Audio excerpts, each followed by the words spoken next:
Oke, untuk bisa memahami bagaimana efek lubang tak segaris itu dalam perhitungan luas bersih, persamaan yang ini, saya akan membahas bagaimana perhitungannya untuk contoh soal yang ini. Jadi misalkan ini sambungannya, konfigurasi bautnya seperti terlihat ini. Mungkin ini juga tidak terlalu nyatanya mungkin tidak akan seperti begini. Ini hanya untuk contoh soal aja supaya bisa menekankan bagaimana efek lubang tak segaris itu dalam perhitungan. Jadi misalkan sambungannya terlihat seperti begini.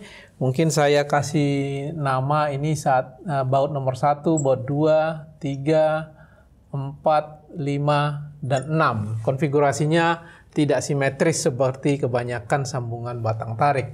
Dan kalau ini ditarik dengan menggunakan beban ultimate dan katakan yang terjadi adalah fraktur, dia pola frakturnya bagaimana?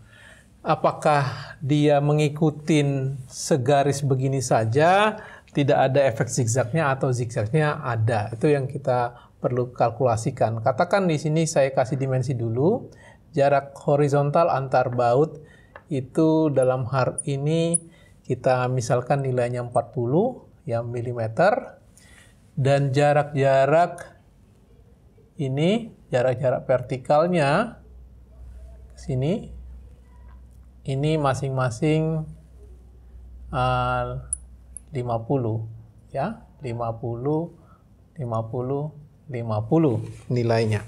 Dan itu yang mau kita hitung.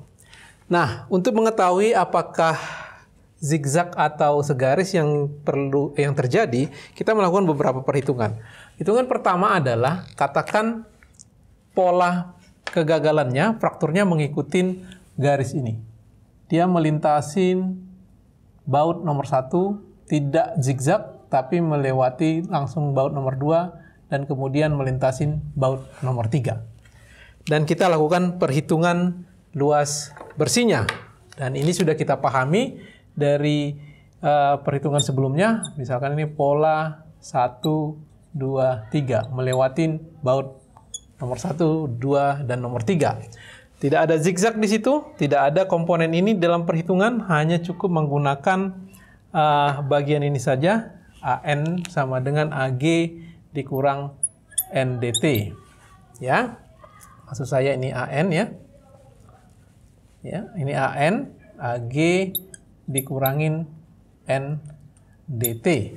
AG-nya ini penampangnya cukup sederhana, hanya plat yang ukurannya 320 kali 20. Dan ngomong-ngomong ini kita misalkan kita menggunakan baut diameter 19 mili ya. Lalu kita lakukan perhitungan, AG-nya itu 20 dikalikan 320 ya, dikurang berapa banyak baut yang dilintasi oleh potongan tersebut. Itu ada 3 jumlah baut yang ada di potongan yang fraktur, berarti 3 dikalikan diameternya baut 19, jangan lupa ditambahkan 2 mm untuk spasi ya, dikalikan dengan tebal platnya ini 20. Nah, kalau ini kalian lakukan perhitungan, kita akan memperoleh hasil nilainya itu 5140 mm persegi. Nah, itu kalau pola yang kedua. Dan kita tentunya pola yang lain bisa saja terjadi. Misalkan saya kasih contoh, bisa saja dia mengikuti pola yang ini. Dia bisa melewatin baut nomor 1 ketika ditarik oleh gaya PU tadi, dia retakannya atau patahannya mengikuti begini pola ini. Dia belok ke baut nomor 4, kemudian kembali ke baut nomor 2, dan dia mengikuti pola sebelumnya, melintasin baut nomor 3 dan patah.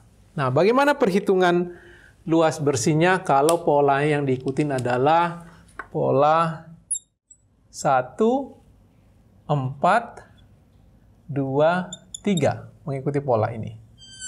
Ya. Nah, perhitungannya adalah menggunakan ada pengaruh zigzag di sini, sehingga AN-nya adalah AG dikurangin N DT ditambahkan dengan berapa zigzag yang ada, S² per 4U kalikan tebalnya. Jadi ini juga masih sama, 20 kali 320. Nah, sekarang jumlah baut yang dilintasin pola retak ini itu bertambah. Kalau tadi ada 3 baut yang dilintasin, sekarang yang dilintasin ada 4 baut. Jadi 4 dikalikan 21, diameter bautnya dikalikan 20. Dan sekarang ada penambah. S kuadrat adalah seperti ini tadi, jarak horizontal antar baut yang mengalami zigzag, dan U adalah jarak vertikal antar baut. Jadi kalau ini zigzag yang pertama nih, zigzag yang pertama horizontalnya kan 40, ya, vertikalnya adalah 50. Berarti S-nya yang horizontal ya, jarak LS-nya 40 kuadrat dibagikan 4 kali 50 dikalikan 20 tebalnya. Dan ingat, ini ada zigzag yang pertama, ini zigzag yang kedua. Berarti ada 2 zigzag ya, sehingga 2 kali nilai tersebut. Itu maksudnya. Nah, kalau ini dihitung, itu nilainya 5040 mm persegi. Ternyata luasannya itu lebih kecil dari ini, 5040. Apa artinya? Kalau kita perbandingkan antara pola 1, 2, 3 dengan pola ini, hanya ini sementara yang kita pertimbangkan, keretakan itu nggak akan terjadi di 1, 2, 3. Tapi dia akan terjadi di 1, 4, 2, 3. Pola retakan yang kedua. Ya, kalau ini mungkin saya kasih pola retak pertama, ini pola retak kedua. Ya, ini 1. Ini pola retak yang kedua. Jadi pola retakannya itu akan mengikuti 1, 4, 2, 3. Bukan 1, 2, 3. Jadi itu terbukti bisa saja keretakan itu tidak hanya garis lurus, tapi dia mengikuti miring, mengikuti zigzag yang ada di susunan bautnya. Nah, mungkin kalian juga berpikir, adakah pola yang lain? Bisa saja mengikuti pola yang lain. Pola yang lain itu seperti apa? Di sini mungkin saya gambarkan menggunakan pena yang berbeda supaya kelihatan. Mungkin kalian akan mulai berpikir-pikir, bisa saja dia kembali melintasin 1, melintasi 4, melintasi kedua, dan dia masuk ke 5, dan kembali lagi ke 3, dan baru dia ke bawah. Bisa saja terjadi. Dan kita coba hitungkan. Berapa nilainya? Apakah luasan bersih yang dihasilkannya lebih sedikit?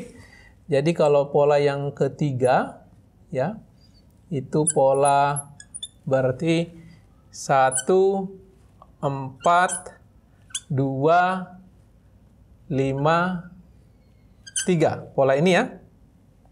1, 4, 2, 5, 3. Perhitungan luas bersihnya adalah masih sama yang tadi. Yang membedakan adalah sekarang jumlah N-nya yang dilintasin 1, 2, 3, 4, 5. 5 lubang ya. Dan zigzagnya ada berapa zigzag dia? 1, 2, 3, 4. Ya, jadi di sini 20 kali 320 dikurangin 5. Ya, 5 lubang baut yang dilintasinya. 21 kali 20. Tambah ini faktor zigzagnya 40 kuadrat, 4 kali 50 kali 20, dan itu ada 4 ya. Sekali lagi, ini zigzag pertama, zigzag kedua, zigzag ketiga, zigzag keempat, sehingga ada 4. Dan ini ternyata sudah dihitungkan nilainya 4920 mm persegi. Mungkin saya tuliskan di sini supaya lebih terlihat. N-nya 4920 mm. Sorry, 4940 ini. 4940 mm persegi. Nah, ternyata itu juga lebih kecil dari yang perhitungan sebelumnya. Jadi, pola retakannya itu malah sebenarnya mengikuti ini. Dia 1, 4, 2, 5, 3, dan ke bawah. Itu pola retakannya. Ini yang memberikan nilai yang paling kecil di antara 3 perhitungan yang sudah kita sampaikan sebelumnya. Nah, pola yang lain apakah memungkinkan dia mengikuti pola seperti begini. Kalian bisa coba beberapa pola, tapi ini adalah perwakilannya. 1, 4, dan kemudian 5,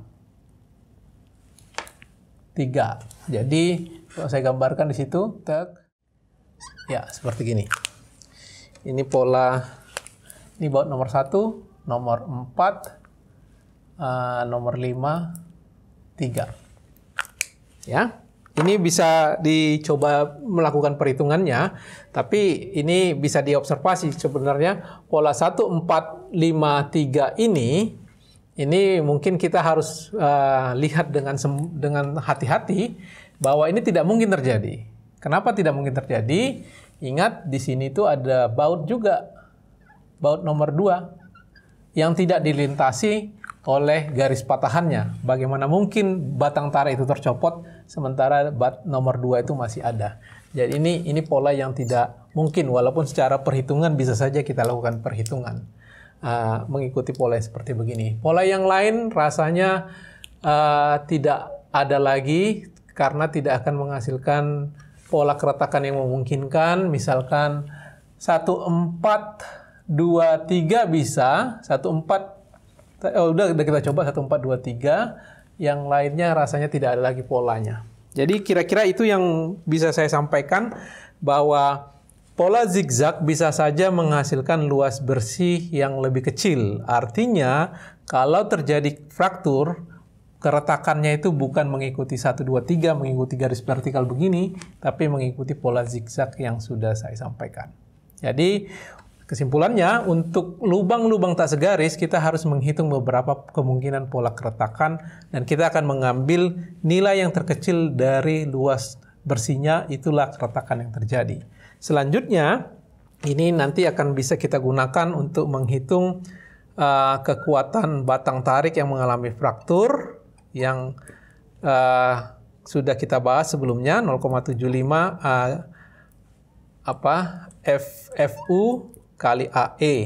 Ini AE ini adalah faktor U kali AN. Nah, ini AN inilah yang kita gunakan dari nilai ini untuk menghitung kekuatan batang tarik. Begitu ya, mudah-mudahan bisa dipahami bagaimana cara menghitung luas penapang bersih untuk sambungan yang tidak segaris mengalami pola zigzag seperti demikian. Terima kasih buat perhatiannya, mudah-mudahan bisa dipahami.